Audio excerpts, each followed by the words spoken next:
Okay, very good. Okay, Ben, thanks for coming to this session. Maybe it's a little out of the ordinary. So I'm going to be talking today about implementation as a small g grounding relation at work in science. So some metaphysicians have recently proposed that an ontological dependence relation of big G grounding plays a role in understanding what it is for some things to hold in virtue of something else. And some well-known defenses are Fine's 2012, Rosen's 2010, Jonathan Schaffer's 2009 and 2012. By contrast, Jessica Wilson has argued that there is no work for a big G grounding relation to do. Instead, such work as ground might do is in fact done by other small g ontological dependence relations. In this paper, I guess I joined Team Wilson. What I will do is describe a small g ontological dependence relation I call implementation, describe how I think implementation differs from at least familiar conceptions of ground, and then describe some work that implementation does in science. In brief, the work is this, and this is maybe what I really most care about.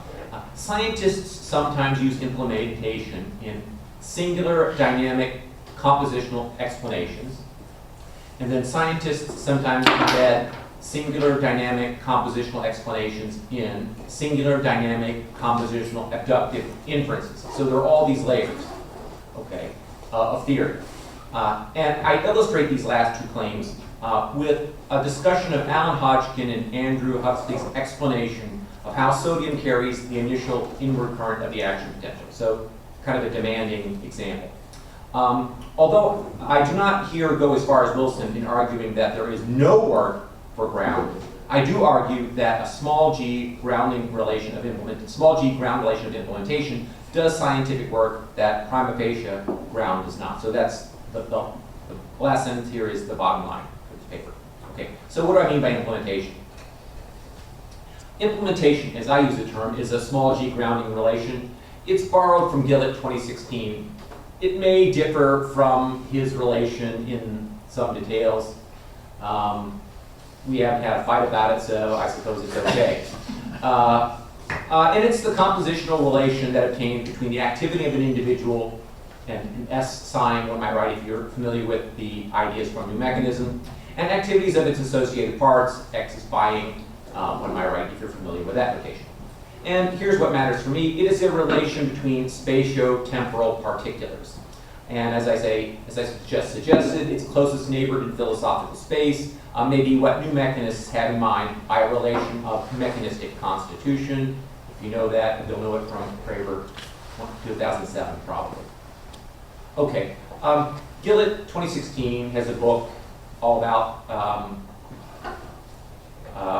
compositional relations and emergence. Chapter 2, however, describes part of his theory of implementation. He has about more than a dozen features, right? The list seems to be ever expanding. I want to limit myself to two, and I don't know that one of these is even his. I don't think natural necessity may be his, although he believes in it. But I don't think it's on the list. So the two features of implementation are this. The Rolata are contemporaneous. He uses the word synchronic. And the relation is one of natural necessitation. And I'm just picking two because just two I think will do the work I want them to do. Okay, so what I mean by the Rolata are contemporaneous. I mean that the implementers and the implemented stand in the implementation relation during a single temporal window or temporal interval T0 to T1.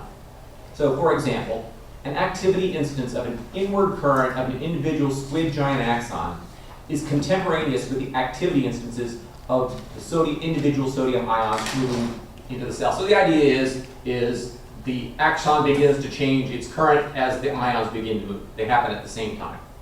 Okay, the compositional relations to which scientists are committed are often contrasted with causal relations to which they are committed based on the assumption that causes must precede effects, whereas composing entities are contemporaneous with the composed entity. Okay, second feature. Implementation is a natural determination relation. What do I mean by this? Scientists presuppose that these relations determine only under certain background conditions. Now, there is, of course, a long philosophical debate regarding how one is to understand background conditions. I will not offer an account, but instead merely cite some examples. So, probably the most familiar example of background conditions in the sciences are temperature and pressure. So, an influx of sodium ions only implements the initial inward current of an action potential under a relatively narrow range of temperatures. Actually, it's surprisingly narrow. It's like a 20-degree range. Under extreme cold, the axon freezes. Under extreme heat, it burns. And it just fails long before it ever freezes or burns. Okay. So those are the two features of implementation I'm going to talk about. Ground. So grounders in metaphysics often propose that ground, or sometimes it's called ontological dependence, is a relation that is implicated in a broad range of cases. So here is Naomi Thompson's, I think it's an encyclopedia article, I forget, Oxford Scholarship Online, that's where it's from. Very recent. She says, the notion that ontological dependence is intended to capture is that of a distinctly metaphysical dependence relation. Common examples of ontological dependence proposed in the literature include the following. A non-empty set ontologically depends on its members. The holes in a piece of cheese ontologically depend on the cheese itself. Normative facts ontologically depend on non-normative facts, and mental phenomena ontologically depend on physical phenomena. Ontological dependence is usually thought to help provide for a distinctive kind of metaphysical explanation. Now, as I read this passage, I'm supposing that is that what reveals the intent of ground or ontological dependence to apply to neuroscientific cases is this last one, mental phenomena depending on physical phenomena. That's the example they always use, but I think they would extend it to cases such as I'm considering. Okay, but you can also see Correa and Schneider, they give a list like this. Clark and Liggins give an example like this. Just for the record, Fine seems to suggest that scientific cases may not fall within the scope of ground. He says, I guess, scientists use cause, philosophers use ground. So maybe what he thinks is that scientists don't use ground. Okay, just so it's on the board. Implementation shares some features commonly associated with ground. For example, both implementation, as I understand it, and ground, as it is commonly understood, are taken to be relations between contemporarily existing entities. The more common terminology, perhaps, is that implementation and ground are synchronic relations. Some people don't quite get that terminology, so I think synchronic picks out what I want, what everyone's talking about. And despite some commonalities, there are several potential differences. For present purposes, I focus on just one, and that is that implementation is a natural determination relation, whereas ground is typically not taken to be a natural determination relation. That is, ground, as commonly described, does not refer to background conditions such as temperature and pressure.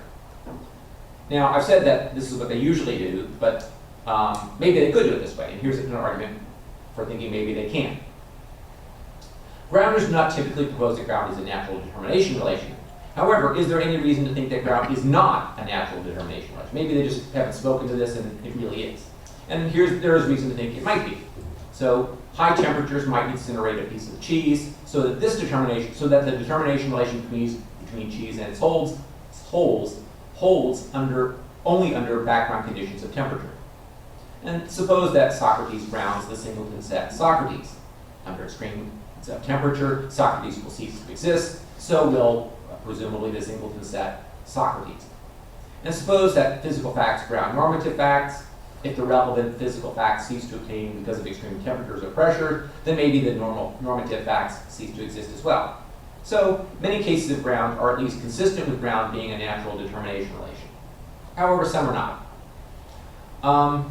There would be a price in scope, I think. So as noted above, grounders seem to value scope, and here, so that's why I present all those examples from Thompson, right? That they just want scope to be this sweeping concept. Here's the price they're going to lose scope, I think. The number one grounding the single set 1 will not be temperature sensitive because the number 1 is not temperature sensitive because the number 1 is an abstract object. Another case of ground is that it's thought that the truth of a conjunction is grounded in the truth of its conjuncts. See, find 2012. But the truth of 5 is prime and 7 is prime will not be temperature sensitive. It will not be conditioned on background conditions of temperature, since neither 5 is prime nor 7 is prime is temperature sensitive. So if you built background conditions into ground, it's like you would lose those cases. So we thus have prima facie reason to think that implementation is a small g grounding relation that differs from big G ground. So that's part of the story. Now I need to tell you the story about what work implementation does. And I propose that it's sometimes used in the scientific interpretation of the results of controlled experiments. In fact, that's the lion's share of what I wish to articulate. Okay, now I have a long story about this, which is most of it is fairly new. And I think I'm not going to tell part 2.4, because I think that's probably overkill. Okay, but it's a long story. Okay, so what do I mean by singular dynamical compositional explanation? First, let me say something about explanation. Explanation, I propose, in the Hodgkin-Huxley example we discussed, is a representation of entities standing in an ontological dependence relation. This picture of explanation is sometimes traced to the work of Jaegwon Kim, who claimed that explanations track dependence relations. And this approach is embraced and discussed in epistemology. Here are 3 sources. I bet it's more widely used. I suppose a lot of the grounders use it. I've certainly done it by having a more complete list here. But I think it's not a novel thing by me. Okay. Kim also drew a distinction between 2 types of dependence, causal and mereological. He wrote, "We speak of the causal dependence of one event or state on another. This is one type of dependence, obviously one of central importance. Another dependence relation is mereological dependence, or mereological supervenience, as it has been called. The properties of a whole, or the fact that a whole instantiates a certain property, may depend on the properties and relations had by its parts. Perhaps even the existence of a whole, say a table, depends on the existence of its parts." What Gill and I call realization is I think is meant to capture what Kim is talking about here by property relations, and what Gill and I talk about as composition refers to what Kim was talking about in terms of parts and wholes of the table. Okay. For Kim, there is a mereological dependence between properties of a whole and properties of its parts, and a mereological dependence between wholes and their parts. Kim's approach sets the stage for the first part of my proposal. Explanations sometimes attract implementation relations. Some explanations are representations of entities standing in an ontological dependence relation of implementation. Now, implementation is a mereological dependence relation, but is not a mereological dependence relation between properties of wholes and properties of parts, nor is it a relation between wholes and their parts. So I treat implementation as a relation between activity instances of wholes and activity instances of parts. In other words, implementation is a relation between spatiotemporal particulars in the activity instances of the wholes at some particular location during a particular window of time, and activity instances of associated parts during that window of time. So the way to think about this maybe is that this take on implementation is what many new mechanists are talking about when they talk about mechanistic constitution. It's Gillett and Mai's take on what they are talking about. Do a first approximation. So to sum up, I propose that singular dynamic compositional explanations are representations of activity instances of individuals standing in an ontological dependence relation of implementation. So maybe not completely familiar to everyone, but maybe not completely alien.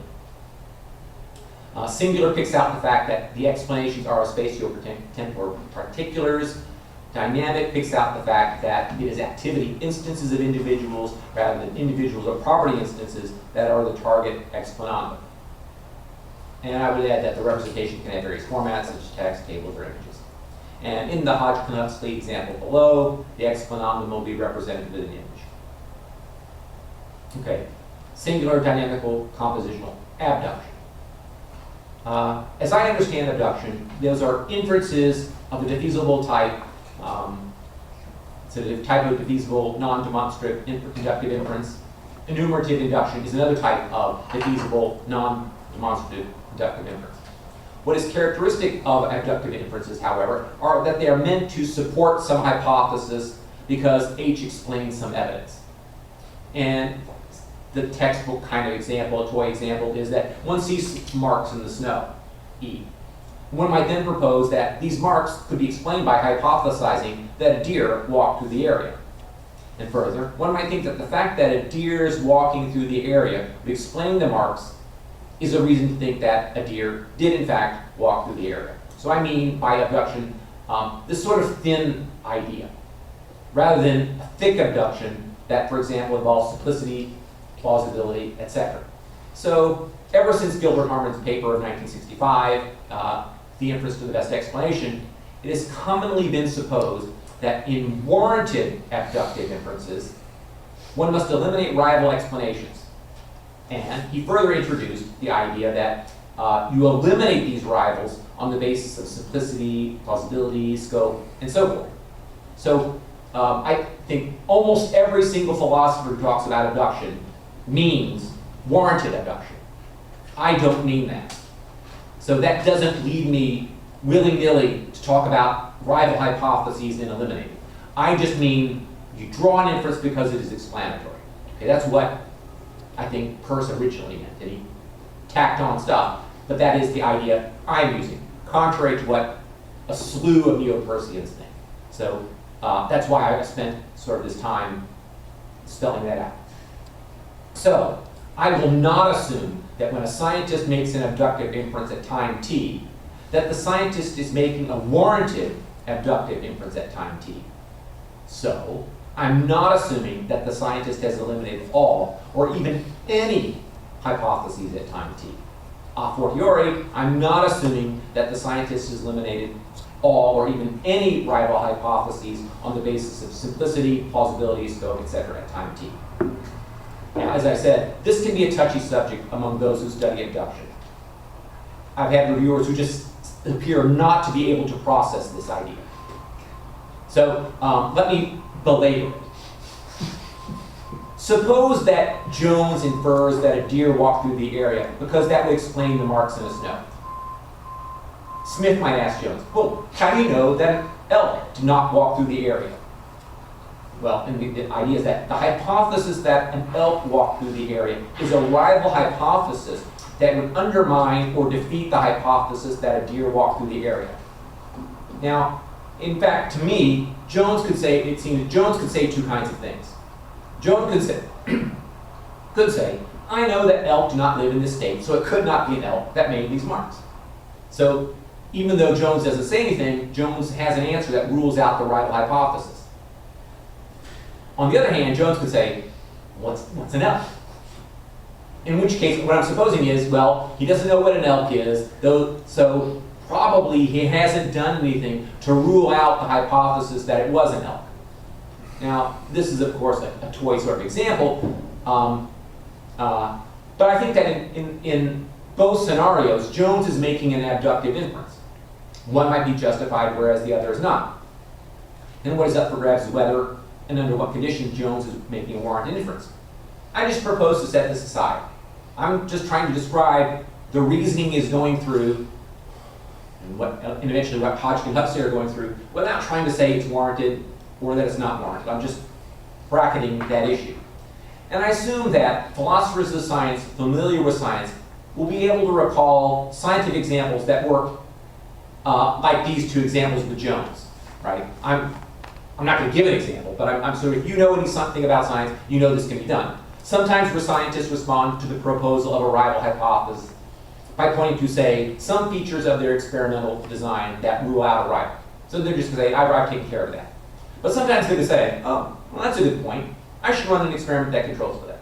All right, so I suppose that if anyone knows even a little bit about science, you sort of entertain them. I mean, sort of notice that this sometimes happens in one way or sometimes the other. Thus, I propose not to assume a priori in any given case that scientists are making warranted abductive inferences at time t. So I'm not assuming a priori that they have somehow eliminated rival hypotheses at time t. In any given case, which hypotheses, if any, scientists may have eliminated at time t is an empirical question. So here, I'm going on at length about this because I think I'm challenging almost every philosopher who works on abduction. Okay, so there you have it. Okay, so that's what I said. That's what I mean by abduction. Just this kind of inference to an explanatory hypothesis. Now, Next piece. In the abduction literature, it is common to distinguish different patterns of abduction, different kinds of abduction, you might say, by reference to the explanation those inferences invoke. So here's Stathophylos making the point, albeit in the context of IBE, which is the best explanation. IBE should be considered an inferential genus. And I think abduction should be considered an inferential genus. The several species of the genus IBE are distinguished, among other things, by plugging assorted conceptions of explanation in the reasoning schema that constitute the genus. Exactly. Substitute abduction for IBE. For instance, if the relevant notion of explanation is causal, IBE becomes inference to the best causal explanation. Or if the relevant notion of explanation is subsumption under laws, IBE becomes a kind of inference to the best nomological explanation, and so forth. Many things can be explanations, and the explanatory relation is not fixed and immutable. So, and Sullivan is not the only one to have this sort of vague idea. Let's distinguish between different kinds of, or species of induction by the kind of explanation. So this brings me to my next subpoint. Singular, dynamic, compositional, abductive inferences are abductive inferences in which the explanation is a singular, dynamic, compositional explanation. Okay. That's that. Okay. Now, all that in the context of science. So what I've said to this point has been somewhat detached from science. Let me fix that, try to fix that. Experimental results, I take it, are spatiotemporal particulars.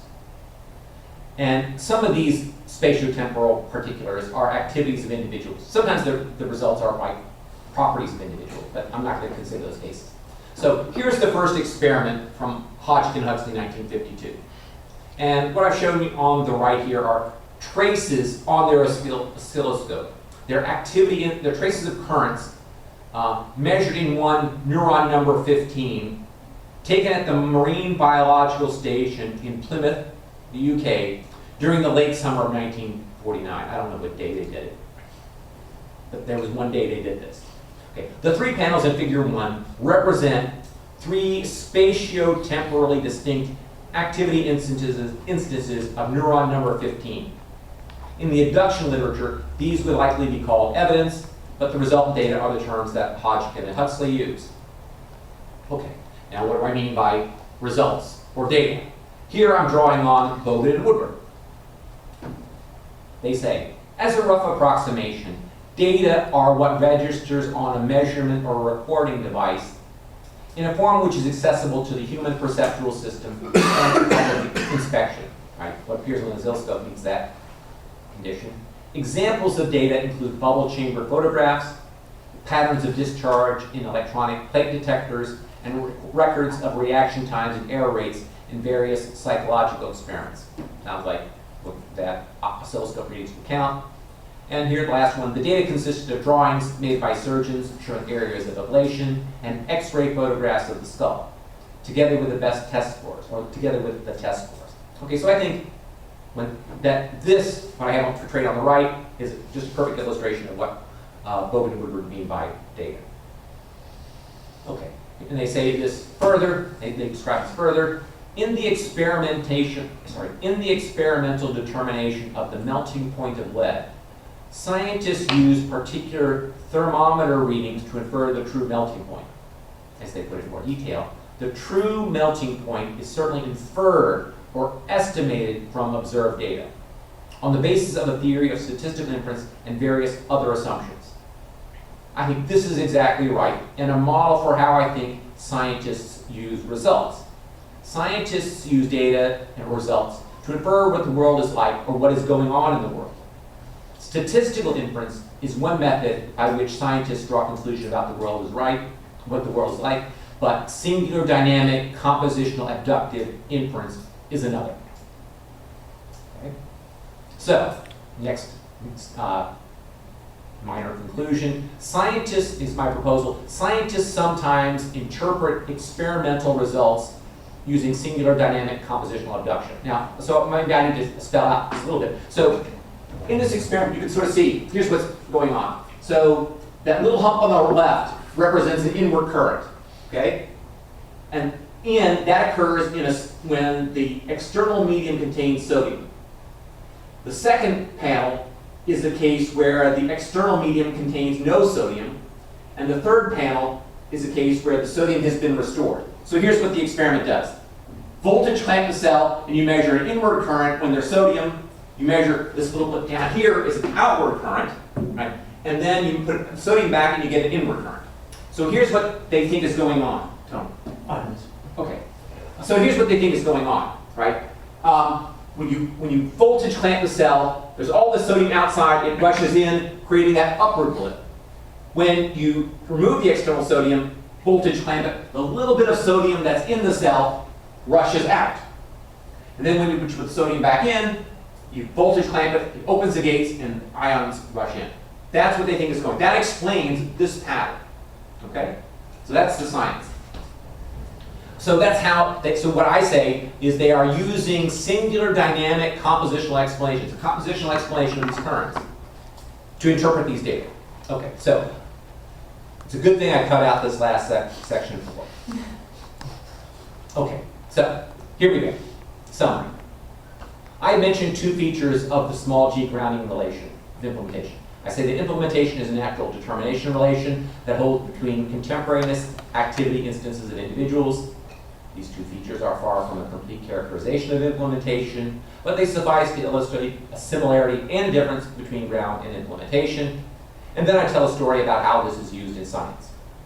The short of it is, scientists sometimes interpret the results of controlled experiments, I didn't talk about the control part, using singular dynamic compositional abduction. And I give an example. Okay, thank you.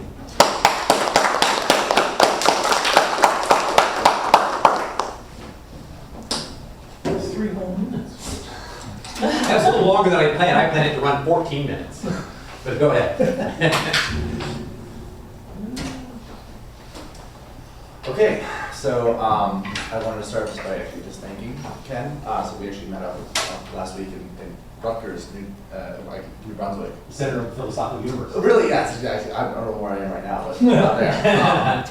To talk more about this, and so I'm grateful because we had so many informative conversations over the summer.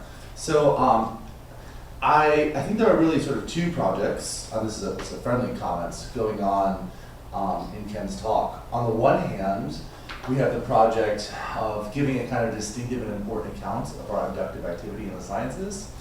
And on the other hand, we have the project of talking about the kinds of metaphysical relations in terms of which we give that kind of distinctive account of abduction. And I want to spot Ken, everything he says about that first project. I think like the distinctive project involving abduction is right on point, and I love it, so I'll say nothing critical about it in this talk. It's the second part of Ken's project, or the second project, where I want to push back. So I am going to today put on my Big G grounding fanboy jersey and see if there's a way to sort of defend the Big G grounding fans' view in a way that allows them to incorporate everything which Ken says about abduction, but without giving up on this kind of distinctive singular grounding relation. Okay, so I'm going to do 3 things in the talk today. First, I'm going to sort of spell out the kind of Big G grounding relation, which when I wear this jersey, I pretend to be a fan of. And this is not my account, so it's going to be due to people like David Rosen, Paul Audi, and in certain moods, Jonathan Schaffer. And then second, I'm going to say what the fan of this kind of Big G grounding relation would say about the kinds of cases which Ken raises, and then I'm going to sort of talk about a couple other things that are related to that. Okay, so first, I don't really do philosophy so much anymore, just do modal logic, so I think it's valuable to spell it out. We got markers and a whiteboard, and I'm just going to use it. So, this is the first claim. So, people who are attracted to the view about grounding that I like, I know it's really going to take 8 minutes, it's just, I apologize. So, we say something like, look, if P explains Q, I'll take just the binary case for a moment, if P explains Q causally, then there's a causal relation which co-obtains with that kind of thing, right? So no causal explanations without causal relations. That's the kind of view. And then it turns out to follow from plausible background premises, which I won't talk about for a bit, really not even for a moment, that if it's possible that, sorry, it's possible that, that'll do. If it's possible that P explains Q and no causal relation co-obtains, then necessarily if P explains Q, then it does so non-causally. So these are just sort of schematic descriptions, but I wanted to write them out because sometimes people who work on causal and non-causal explanations are accused of being obscure, but at least once we write them out as sentences on the board, there may be many vices here, but among them is not obscurity, at least I hope. So what people who are fans of this kind of big G grounding say is that the kinds of non-causal explanations that I just sort of characterized, not defined, but sort of characterized by that second kind of conditional on the board, they're backed by big G grounding. So, you know, the thought is like, well, whatever you got one of them non-causal explanations, you also got a big G grounding relation operating upon the facts which stand in that kind of non-causal explanation. And for precisely the kinds of Kim-style reasons, which I won't talk about now, which we can allude to in his talk, we should distinguish between these kinds of grounding relations on the one hand and between non-causal explanations on the other, even if, as a matter of fact, they turn out to be sort of intentionally equivalent relations. So that's just a picture of big G grounding that, you know, in moods when I talk about this, I'm attracted to. Okay.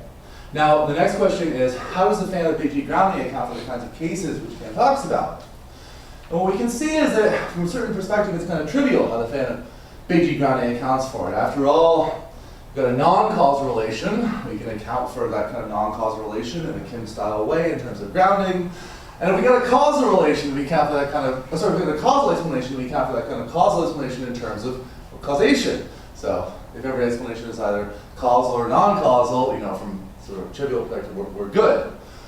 More concretely, there will be a lot of sort of complex explanation which go into accounting for cases like the kind of oscilloscope case, which Ken was talking about. So you'll have these kinds of grounding explanations between, for instance, certain kinds of facts about the relevant, you know, fundamental microphysics, and between facts about what's showing up on the oscilloscope readings. But you also have like causal explanations, and I'm just using the sort of the familiar vertical horizontal nomenclature here just to keep what's going on.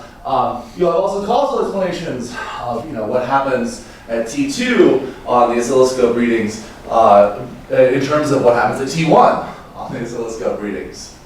So if this is all right, then it looks like sort of the fan of big G grounding has something to say that's determinate. Now, what I want to do is focus on Ken's specific worries. So as Ken outlines it, you know, this implementation relation, which is supposed to allow for these kinds of complex explanation of facts about the oscilloscope, is a natural determination relation that holds between certain kinds of synchronic events. But it looks totally possible for the fan of big G grounding to say, oh, yeah, that's fine. So it turns out like a subset of the extension of the grounding relation also is natural and a determination relation and holds between these kinds of synchronic events. That doesn't entail that, you know, the whole extension of the grounding relation obtains in that sort of way, but there's nothing impossible about saying that a subset of a relation obtains between entities of a certain kind, but, you know, the complement of that extension doesn't. So that's kind of the picture of how I'm thinking that the fan of big G grounding would respond to Ken's kind of worry. It looks like once we have this sort of more modest view about what big G grounding amounts to, then we'll be able to sort of offer an account, which seems totally satisfactory, of what's going on in these kinds of explanations.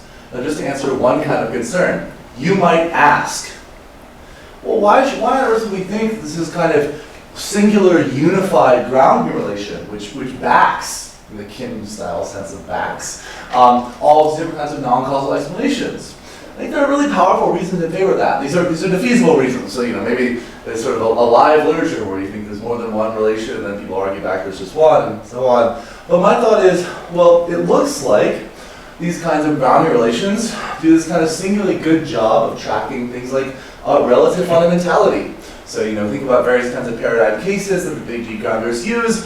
You know, we think that sets are in general going to be less fundamental than their members. And it looks like, for instance, big G grounding tracks that, right? The fact that Socrates exists grounds the fact that singleton Socrates exists, but not vice versa. The fact that normative facts in the other thing are less fundamental than natural facts, and the fact that normative facts obtain, at least on certain kinds of pictures, is grounded in the fact that natural facts obtain, not vice versa, and so on. So my thought is just, it looks like there's sort of prima facie pressure. I think there is this kind of singular, as opposed to many, grounding relation backing all these kinds of non-causal explanation. And so it looks as though the fan of that kind of big G grounding can say, in contra can suggestion, that we can account for all of these kinds of abductive inferences in terms of just grounding plus causation. However, and just to stress at the end, that's all compatible with recognizing like the singular value of Kenneth's work on abduction. And so I just sort of try to present a way in which the fan of big G grounding can understand all of that while sticking to their beautiful singular relation. Done.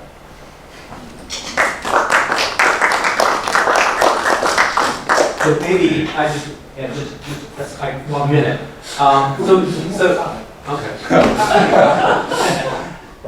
So I mean, Mack is entirely right that I have the main project is singular compositional abduction. That's the main project, right? And I think it has all kinds of ramifications in the philosophy of science, right? And so it is the dog that's wagging the ground tail, in my discussion. But I also think that what 40 years ago people thought of as HD confirmation, right? 40 years ago, HD confirmation was just the shit, right? It was just what everyone had to know in graduate school, right? And I think what looks like HD confirmation, all the scientific work that looks like HD confirmation, I would try to subsume as abductive reasoning. And so if you read Hempel's Philosophy of Natural Science, he talks about this case from Semmelweis. He says, Semmelweis could explain this in that way, and he couldn't explain these data. And then that's sort of like this description of what's going on. And then Hempel immediately says, and failure to explain his modus tollens and explaining abductively his successful explanation is affirming the consequent. So you can see that he begins with what's an apt description, I think, of the scientific practice, and then immediately subsumes it into the HD logical positive framework. And I said, no, let's not do it that way. Instead of thinking of this in terms of the positivist way, reread all of that science as maybe a take on abduction. So that seemed like a really big deal. So there are lots of things like this that, and then also though, I was talking to Tyler Hamilton yesterday, after maybe I guess 2 days ago about his talk, suggesting that the way you find that in the Humean project is to sort of to build up from the mosaic, right? But how do you get at the mosaic? Well, at the fundamental level, you probably get at that by abduction. You probably aren't just getting, you postulate what's going on at a lower level because that explains what's going on, right? Think about neuroscience. So there's some of that. So John Bickel has this story about, well, the voltage clamp was developed this entirely a-theoretic way by just sort of tinkering around. You file your electrodes and that didn't work. Then you code it in this one thing and that doesn't work. And you code it else in something and it does work. So this is just all theoretical. I don't think so, right? I mean, when you stick that microelectrode in, you sort of have an expectation of what it's supposed to do, right? And if it doesn't do that, you try to figure out, okay, what's going on? You think, well, the best explanation, one might have said a generation ago, is that, well, the best explanation is the cell's dying. Right, so what you're really doing is to figure out how when the microelectrode you're fashioning works, you're going to have to reason abductively. So Mack is entirely right that there is this abductive story that I think is the dog that wags, in this case, the ground tail. And I think I'm not giving up on the ground, but I think he's right in the general lay of the land. And I think that the abduction story is just a huge story that even if it's wrong, which I don't think it is, it seems to deserve a lot of attention that it hasn't gotten. All right. I see one hand. Yeah, I just wanted to follow up on it sounds like this is agreement with you. You're one of those people who it's told that it's been prose all their life. And Yeah. This is the ground thing. Okay, right. That's what I'm doing. But it's compatible. About the abduction. So I'm wondering. When we infer abductively to an inference, of course, ipso facto, accepting that inference excludes others which are incompatible with it. No, it doesn't. Well, logically, if I accept P, I can't accept things which Well, you could be irrational. You just done it. Okay. You could be irrational. That's what. Yeah. So you are doing what people have been doing since Harman. Yeah, no, absolutely. Yeah, that's that's why sometimes people. The different one is well, the other thing is you can beef things up in the context. Someone like John Norton to give you the resources to exclude the other hypotheses. Exactly.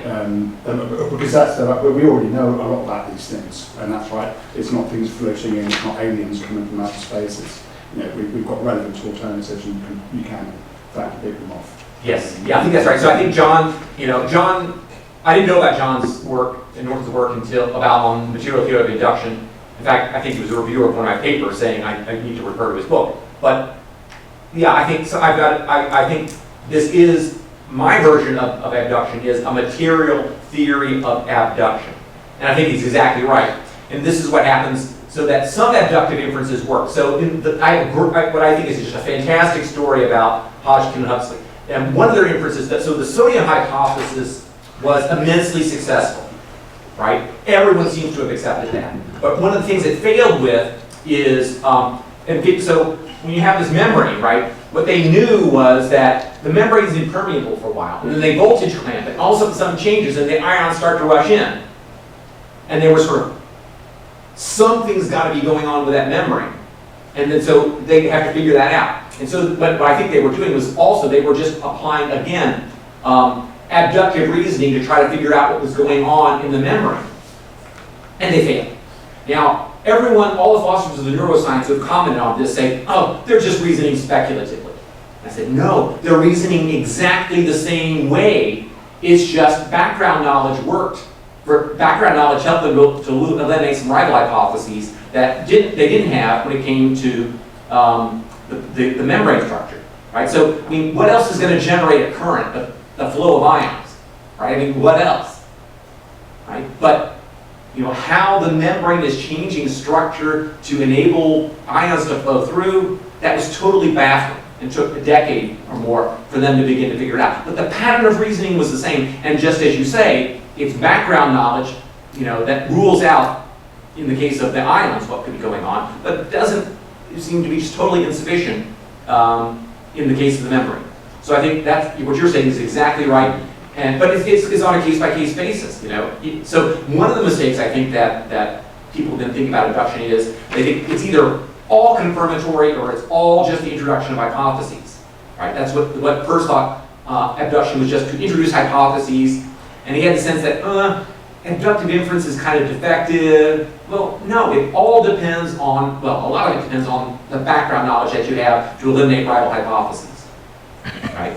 And I think, chemistry is another great case, right? I bet large parts of chemistry involve abductive reasoning. Eliminative, but in these cases it's, there's a fantastic island which one else wants to come in? The case, Van 't Hoff, when he first embeds molecular structure in space, which it hadn't been before, he does it by the following argument, which is explicitly abductive and limited, which is, he says, when you've got quadrivalent carbon, how do you embed that in three-dimensional space?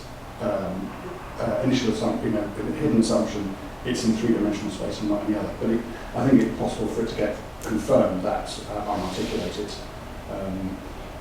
thing about what happens next. But then he said, well, it's either square planar or it's tetrahedral. If it's tetrahedral, it's got exactly two non-superimposable enantiomers, which are mirror images of each other. If it's square planar, there's not going to be. There are more isomers. It's the four substituted isomers, and I just don't get the right numbers. And you don't get the right numbers for di-substituted either. So, things like CH2, CL2, for instance, get the wrong number of items. So you get sitting in transform if it's square plane. And so it just knocks out. And that's his argument for the geometry of the carbon atoms. Yeah, I think same thing. I think the same story applies to Emil Fischer's discovery of the structure of glucose. Yeah, I mean, I can give you a page reference for it. Oh, there's just tons of them. I mean, it's like you would have to give me That's all such a organic big one. Yeah, I mean, I just think organic chemistry would be nothing without Yeah, compositional that's structure. right. That's not my thought. I mean, I could be wrong. There's Yeah. probably something. But. And it's all a process of what's called isomer counting. So isomer counting is how many items can you generate with this form, given that it's got this geometry and this connectivity, and you should have this many isomers. And that gives you a task as a synthetic organic chemist. Make them, separate them, and that confirms your structural hypothesis. Exactly. And it's stunning, right? I mean, so Lipton has he has 2 pages on inference of the best explanation, where he refers to vertical inferences and to unobserved or maybe even unobservable things. So we've got 2 pages. So, no, you can write a whole book on this, right? I mean, it's a big deal, and it's stunning that yeah, I mean, no one's. It could.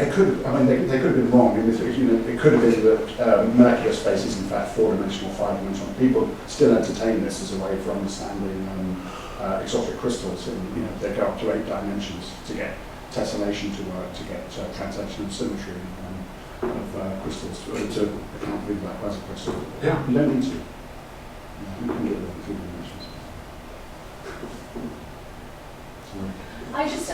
Thanks for your talk. I have a somewhat indulgent clarificatory question. Sure.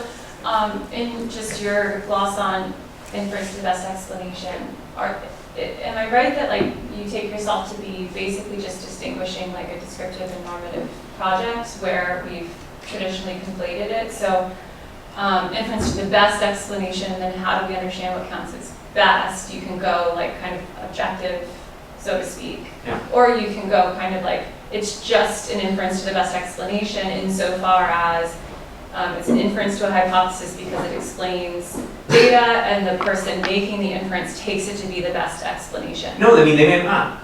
I mean, Okay, so that's the thing to what think I was about. thinking. Yeah, so you have to think about this as a psychological hypothesis, Right. right? And so maybe there's people just never consider any of your hypothesis. So that actually is consistent with what I'm thinking, though, about it's the best explanation. You don't have to have a reason for why it's the best explanation. Yeah, that's true too. But it does seem like you kind of need. So I'm thinking the 2 responses by John that you gave. There's a third possible response with the elk and the deer. Yeah. There's a third possible response where he is the question is, how do you know it wasn't an elk walking through? He'd be like, oh, I don't. Yeah. And it's still an inference to the best explanation. But you, is it? Well, it is insofar as, I just think it was a deer. I think that the deer story explains it better. And it's why do you think it explains it better? I just see, I don't think. But he still takes it to be the best explanation. Well, he might, but he might not think he might not have the concept of best. Right, but I don't think he needs to be able to report that it's the best explanation. But I mean, it just nothing may ever have occurred in his other mind. Otherwise, abduction is just you could infer whatever you want. You could. Okay. You could. But scientists usually don't, as a matter of descriptive fact. Well, yeah, but that's what's going on. Question. I mean, yeah, you really don't. Sometimes you do know what hypotheses people are ruling out. Right? Sometimes, I know that. So Hodgkin and Huxley, at the time they were doing this experiment, they already knew that it wasn't due to potassium. They already knew that because they've done other experiments, right? But that's why I think you have to sort of the project of scientific confirmation. I think is not one that takes place at an instant. It's a prolonged thing where over time you rule out, rival hypotheses if you ever do, right? And so to sort of insist, no, when they on page 450 of Hodgkin and Huxley 2, they ruled this out. Maybe or maybe not. But when IBE people read this, they just about have a cow. I mean, they seem not to be able to process what I'm saying. I mean, it's not that they've heard. It's not that they've heard this and they reject it. It's what are you even talking about? They just get you know how reviewers can be. They get pissed off at you, and that's what I get. They just, you idiot, why are you thinking this? Well, you're not paying attention to what I'm trying to do. I mean, just what I'm proposing is just sort of unheard of. Look closely at what Hodgkin and Huxley did, and it just doesn't look like they weren't appealing to simplicity. They weren't appealing to plausibility. They weren't listing 18 different hypotheses and even ranking them. They just weren't doing any of that. But they were saying, well, this explains what was going on. And this part of the story I cut out was, if you're going to do the descriptive story, you're going to have to bring in controlled experiments, because that's what just scientists do, right? And whereas, when Lipton talked about a controlled experiment, he talked about one, which is just like the canonical bad way to do HPS, right? Let's generalize from one example. Right? So he's just not sort of doing what I'm doing. My strategy is, let's look closely at what scientists are doing to describe what they're doing in journal articles. And you see, it's just not like what Peirce thought they were doing. And it's not like what people mostly think of as IBD. It's just not. So it sounds though like what you take scientists to be doing is inferring to the best explanation. No. What you take abduction. Well, it depends on what you mean by inference to the best explanation. What you take abduction to be is just inference to an explanation. Yes. But like scientists reasoning in good faith are inferring to the best explanation, though I'm not going so far as to say what counts as the best explanation is some kind of objective story about simplicity and plausibility. Like you can have a subjective story about what counts as best. This is such a trivial. Yeah, you could. Sorry, I don't also mean to be taking up time. I mean, I have fun talking about this, but this is probably very boring. I mean, that's one take on something, right? But I don't know. Why would you assume that? I mean, look, if they're using IBE, you want to sort of, if that's what they're doing, you want to look at some cases and show, okay, here's how they are talking about best and best explanations, and here's what they count as the best. Yeah, but like best in the sense of even just like this is the best I can come up with at the moment. Well, maybe they never think about it. Maybe they just come up with one and stick with it. They don't have to think about it. I mean, so Gleamore often said, and Gleamore, one of the things that Gleamore talks about when he's developing, tetrad is that scientists, that they keep working, they get a set of data, and they come up with a hypothesis that meets certain statistical criteria, and then they go with that one. But they never entertain rivals. They just sort of go with the first one that passes the statistical tests. And he says, that's not a good method. But he is sort of damning actual scientific practice, because scientists don't consider rival hypotheses. And he's got a proposal to do something about it, tetrad. So, I mean, I think as a descriptive fact, it just sometimes happens. Scientists just go with the first thing they think of. They just do. I mean, but if they don't, that's an empirical question, right? Do scientists always consider rival hypotheses and rule them out? Well, maybe sometimes they do, maybe sometimes they don't. But Gleamore thinks, in lots of cases you look at, that scientists just go with the first hypothesis that meets the statistical test and call it good. And he thinks it's the bad thing. You can get locked into it. I mean, once you've got credit for it, it's the horse you're backing against the other ones. Sorry. Exactly. That seems like a bad, but that's a separate issue, right? But so it's just an empirical question of what they do, and I think it sometimes happens that they just look at one. So we have like 5 minutes and 2 more questions that I'm seeing. Yeah, so I'm Marissa. It actually seems a little kind of like plausible, like this idea of abduction is not necessarily being warranted, even in a scientific context, especially if the inference can be like tentative, and especially given the indexed at a time t. It seems like in a lot of examples, it's just inference to unexplanation, and then more work will be done after the fact to make it a warranted inference. Maybe some other instances of abduction, but often what's being explained will be a different set of phenomena or something to confirm it. Sorry, another thought. I'm also interested in the background conditions. So background conditions, if I understood correctly, were supposed to be something that distinguishes implementation from big G background. So So there's two. That's unfortunate, right? There's background conditions and then background beliefs. And maybe I didn't. Yeah. So there was the background beliefs that we were talking about. Yes, in response with to comments, and then separately. No, we were talking about background conditions with Mack. He wasn't talking about background. Yeah, just background. With Robin, I was talking about background beliefs. Oh, okay, right. No, I just mean like during the talk what Right. was supposed to be distinctive about implementation. Yes, it relies on background. In a way that big G grounding doesn't. It hasn't. That was I claim, I was careful in saying it's in a way that it hasn't. Okay. And Mack's response was, well, I guess he will accept that it hasn't been there, Yeah. but it could be. And I actually tried to give an argument why it shouldn't be there, but Mack was saying, well, they're not. His sort of analogy is it's a species. So ground is a genus, and they're species that have. This is in private conversation. Okay. But so he was sort of pushing back on the idea that you couldn't build in background conditions into ground. Okay, so to me it seems like with big G ground and in implementation, if you have the thing at the lower level, let's say, you just get the higher level thing and like having the higher level thing. So like in the absence of the relevant background conditions, it seems like you would just have neither in any case, and then you just don't have. The background conditions are probably always there. There's always a temperature, I suppose. Like the conditions that. Yeah. So are favorable. neurons only work from 10 degrees to 30 degrees. It's a very narrow window. Yeah. Right? And they just die very quickly. Yeah. So outside of that window, would you have neither the implementers? That just doesn't determine it because the cell's dead. Yeah. It just doesn't happen anymore. Yeah. The activity doesn't happen anymore. Yeah. So you have neither relata. Well, they're all are gone, or one of them are gone. Okay. Yeah. I'm just yeah. Yeah, the cell dies or something. I So haven't it's tried not to as get though you have the lower level thing and then you don't, or you have maybe both, but the relation doesn't obtain or. Yeah, I'm thinking that maybe I'm just thinking like the cell dies, right? So Yeah. it's just not going to. It's just I didn't go into the technical details of it, but that's why I sort of made up the joke. But it's incinerated, right?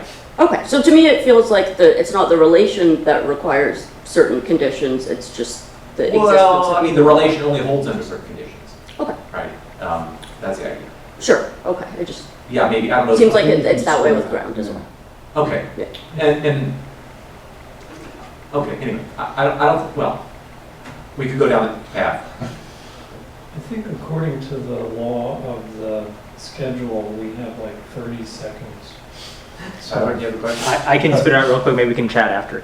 I don't know if this supports or helps or hurts the stuff about abduction, but it seems like one of the things, and maybe you can just comment on this briefly, that matters here is sort of the background conditions, right? It seems like sometimes there's been some weird observation in science and no one has come up with an explanation, right? So that the very fact that you've come up with anyone is sort of a striking fact.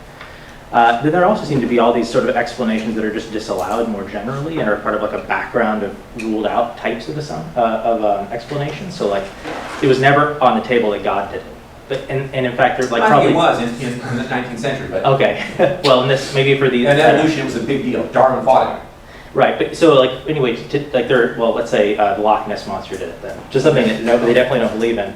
Right, there's all these things that they would be dispositionally inclined to rule out as generally bad explanations, and I wonder if that helps the point by saying, look, they're just kind of operating against this background or in a context where any kind of explanation is sort of amazing, or if that hurts it in the sense that those are ways of ruling out alternative explanations. Yeah, I suppose. I don't know why scientists do that, right? I haven't looked at those cases. All the cases I've looked at. So abduction is looked on with suspicion. Right, and that's why I'm looking at Hodgkin and Huxley and at these experiments. Why? Because that was part of the Nobel Prize-winning study, right? And I guess it ups the stakes if you're going to say, okay, Hodgkin and Huxley did Nobel Prize-winning work that was irrational. I'm hoping that will seem like a tough sell, but I've got more examples, right? Maybe people will do that, but fortunately I get a laugh out of you at that suggestion. So maybe people won't take it.